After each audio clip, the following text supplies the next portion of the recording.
안녕하세요. 콩나물쌤입니다. 이번 영상에서는요, 영어 듣기 이렇게 하면 귀가 활짝 열립니다 라는 주제로 말씀 나눠드리도록 하겠습니다. 영어에서 듣기는 매우 중요합니다. 듣기는 모든 영어 교육의 출발점인데요. 우리 언어라는 건 크게 네 가지 기능으로 구성되어 있습니다. 듣기, 말하기, 읽기, 쓰기.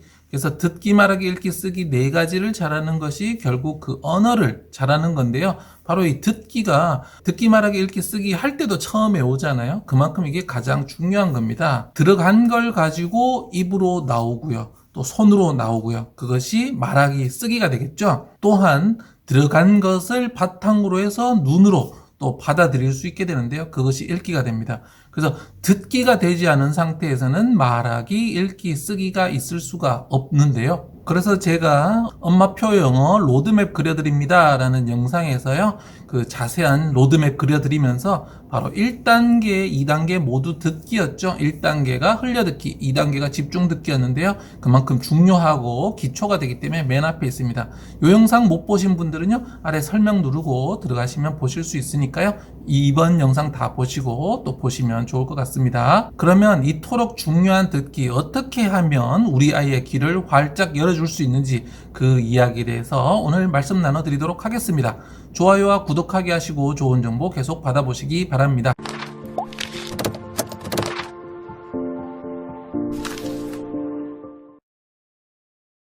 영어 듣기 이렇게 하면 귀가 활짝 열립니다. 첫 번째는요, 바로 노출량입니다.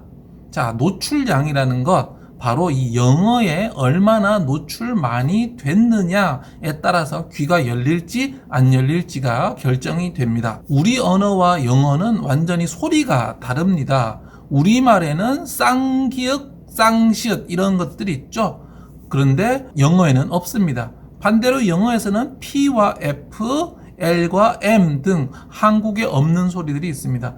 그 이외에도 소리들이 조금씩 다 다르죠. 그러면 영어 듣기가 되려면 일단 이 우리말에 없는 이 소리 값들이 뇌 속에 다 저장이 돼야 되는데요. 이 저장은 한 번, 두 번 알려주고 가르쳐 준다고 저장이 되지가 않습니다. 그래서 영어를 공부로 접근해서는요, 좋은 결과를 얻을 수 없는데요. 우리 아기 태어났을 때 우리 엄마 아빠가 수없이 말을 하면서 아이가 엄마 아빠의 말 속에서 소리값들을 저장하는 거거든요. 기역, 니은, 디귿, 리을 이런 것들을 아이가 이해하고 저장하는 것이 아니라 그냥 들리니까 저장하는 거예요. 영어 역시 아이들이 영어를 하려면, 영어를 들으려면 그 영어의 소리값들이 뇌에 계속 저장이 돼야 됩니다. 그렇기 때문에 노출이 중요합니다. 많이 계속 듣는 것, 공부하는 것도 필요하지만 공부하는 것에 대해서는 제가 뒤에서 이야기를 할 거고요. 첫 번째는 무조건 노출량입니다. 미국에 사는 아이들은요, 영어를 따로 안 배워도 태어나서 말을 다 하잖아요. 그것은 학습, 공부를 하는 것이 아니라 그냥 많이 들었기 때문입니다. 그래서 무조건 많이 들려주는 게 중요한데요. 우리나라 아이들은 많이 듣는다고 해도 어느 정도 한계가 있기 때문에 오직 노출만으로, 오직 듣기만으로 귀를 열 수 있다라고 단정할 수는 없습니다. 물론 외국 아이만큼 들려주면 우리나라 아이들도 분명히 귀가 열리겠지만요. 그만큼 노출을 해주기 어렵기 때문에 첫 번째 조건, 노출량만으로 완전히 충분하지는 않지만 하지만 이것은 반드시 필요하다. 노출량이 없으면 안 된다라는 거 꼭 기억해 주시기 바랍니다. 영어 듣기 이렇게 하면 귀가 열립니다. 두 번째로는요, 바로 배속 조절해서 듣기입니다. 자, 우리 첫 번째는 노출이었죠. 이것은 자연스러운 상황에서 많이 들으라는 거고요. 두 번째와 세 번째는 좀 의도적인 이제 학습이 들어가는데요. 바로 노출의 한계를 학습으로 커버를 하는 거죠. 영어는 각각의 소리값도 있지만 우리가 말을 하면 속도가 빨라지잖아요. 속도가 빨라지다 보면 소리값들이 뭉개지고 연음들이 생기면서 느리게 이야기할 때와 다릅니다.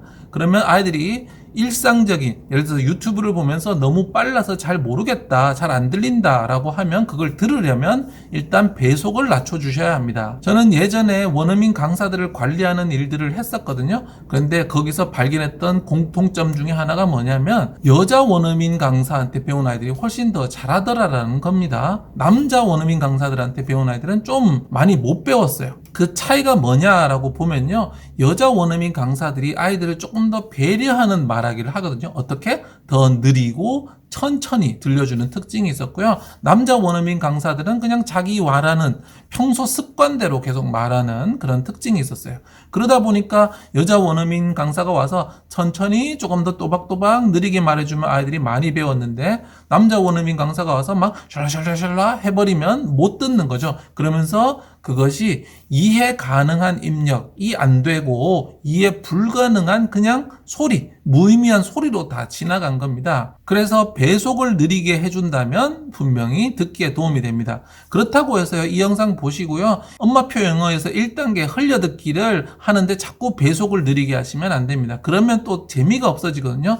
그때는 그냥 충분히 노출한다고 하고 정상적인 속도로 계속 해주세요. 그러면서 이제 집중 듣기나 그 이후로 넘어갔을 때 안 들리는 부분들을 배속 조절을 해서 들으셔야 됩니다. 그 이전에 하면 내용이 재미없어진다는 사실, 아이들이 지루하고 힘들어한다는 사실. 첫 번째 흘려듣기는 노출이기 때문에 노출은 노출에 맞게 정상적인 속도로 배우는 것. 그 다음에 집중 듣기부터 읽기까지는 이제 학습이 훈련이 들어가기 때문에 여기는 학습 훈련에 맞게 배속 조절을 해서 아이가 들을 수 있게 해주는 거예요. 그렇다고 모든 것을 항상 저배속으로 들으시라는 이야기는 아니고요. 정상 배속으로 듣다가 이거 안 들려, 이거 무슨 소리인지 모르겠어 하는 것들만 저배속으로 해주셔야 됩니다. 요즘에 유튜브, 그 다음에 음성 지원되는 리더스북들 같은 경우에는 다 배속 지원이 되거든요. 영어 파일을 이용하신다면 요즘에 알송이라든지 이런 것들 다 배속 지원하니까요. 평상시에는 정상 속도, 잘 안 들리는 부분만 저속으로 해서 다시 듣는 공부하는 거 잊지 마시기 바랍니다. 영어 듣기 이렇게 하면 귀가 활짝 열립니다. 세 번째는요, 따라 말하기입니다. 자, 지금 우리 듣기를 공부하는데 말하기를 연결을 시켰습니다. 왜냐하면 듣기와 말하기는 우리가 구분해서 생각하지만 사실은 그렇게 구분되어 있지 않거든요. 굉장히 밀접하게 연결되어 있어요. 듣기를 잘하면 말하기를 잘하게 되고요. 근데 말하기를 연습을 하면 또 듣기가 올라갑니다. 그래서 내가 들리지 않는 것들도요, 말을 하다 보면은 그것이 들리기 시작합니다. 왜냐하면은 들리지 않는다라는 것은 머릿속에 그 소리값이 저장이 안 된 거거든요. 근데 그것을 저속으로 해놓고 내가 따라 말하기를 해보는 거죠. 따라 말하다 보면 그 소리값이 따라 말할 때 듣죠. 들으면서 한번 들어가고 내가 말하면서 한번 나오는 거예요. 그래서 이 뇌 속에서 그 소리값을 2중으로, 3중으로 처리를 하게 됩니다.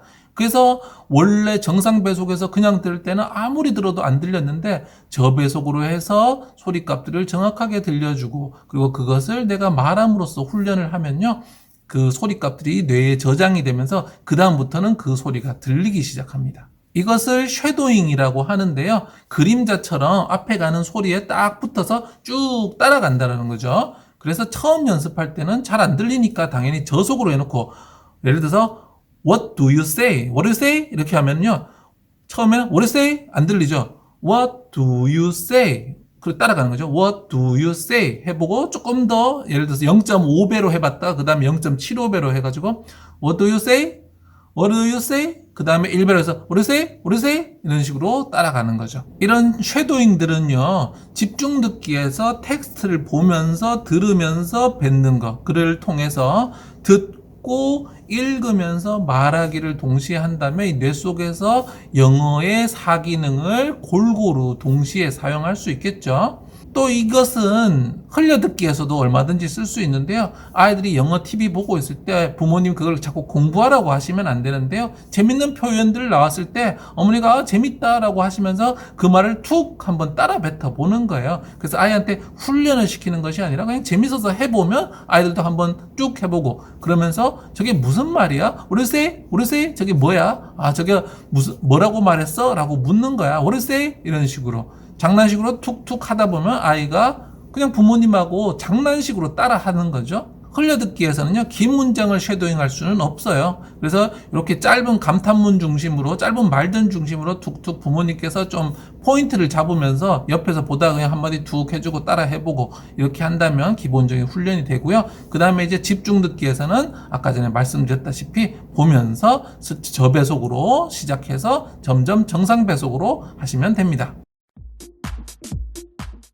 영어 듣기 이렇게 하면 귀가 활짝 열립니다. 네, 듣기는 모든 언어의 출발점이기 때문에 듣기를 탄탄하게 잡아주시면 좋습니다. 첫 번째는 무조건 노출량입니다. 학습을 먼저 생각하시면 안 됩니다. 학습으로 영어를 하는 아이들은요, 한계가 분명히 있습니다. 지금 잘하는데 좁거든요. 그래서 노출을 통해서 욕심 부리지 마시고, 어머니 아이를 빨리 당기려는 욕심 부리지 마시고요. 영어의 바다에 그냥 쭉 빠뜨려 놓으시면서 많은 소리가 입력되게 해주시고요. 2단계로는 이제 집중 듣기로 들어가거나 아이가 보면서 이제 영상을 보더라도 좀 알고 싶다라고 한다면 좀 배속을 조절해서 아이가 원할 때요. 그렇게 할 수 있겠죠. 그래서 배속을 조절해서 0.5배, 0.75배 하면서 소리값들이 저장이 되면 도움이 됩니다. 그리고 마지막으로는 따라 말하기를 해야 되겠죠. 그 상태에서 0.5배, 0.75배에서 따라하고 1배까지 따라오다 보면은 소리값이 머리에 저장되면서 그 전까지는 못 들었던 소리들 충분히 잘 말할 수 있게 됩니다.